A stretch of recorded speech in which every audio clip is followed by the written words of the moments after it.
All right, so next up is we're going to use the MH37 HD power hammer from Bailey, and this has the large thumbnail shrink dies in it, so you can see the difference. This is the mini we started out with, and it's very small. This one is about 3 times the size, so on the side radius there we can really pull some material around. We could do it with these, but it would take us forever, so just to speed up the process for efficiency, we use the larger machine with the larger dies.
All right, so there's our initial shrinking. It looks kind of rough at this point, but it has to get rough before it gets better. So next we'll use the wheeling machine just to tighten up the form a little bit. All right, so now we're at the wheeling machine. I've got a rubber coated upper wheel in here. So we're gonna use this for form, not really stretching. So the rubber will have some give to it and not stretch the material. And then we have a 4-inch lower radius anvil in there. And we're doing that because this radius is 4 inches. So there's a lot of videos on the internet, especially people using wheeling machines, and they just go to town. When wheeling stuff, it's not really about speed. It's about doing what needs to be done, where it needs to be done. So I prefer to work a little bit slower, just so I can ensure that I'm putting the shape and the form exactly where I need it to go. And I'm not wasting any energy or time.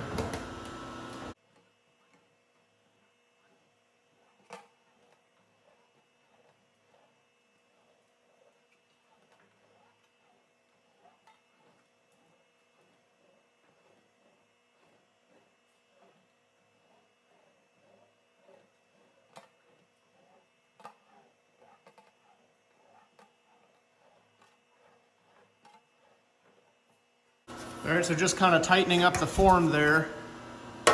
You can see how much better that's looking. We still have a little bit of loose material here, so I'll go back to the power hammer and I'll just tighten that up, and then I'll repeat this process to clean the form up.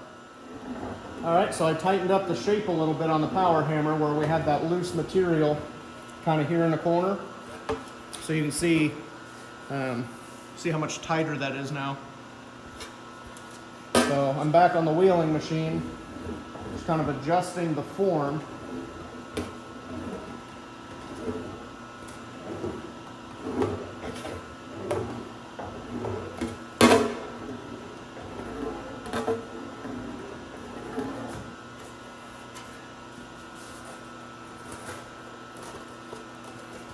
So from this point, we can set the MH19 power hammer back up with some radial stretch dies, and we can start to do the low crown stretching here on the top to start blending everything out, and then the rest will just be cleanup work.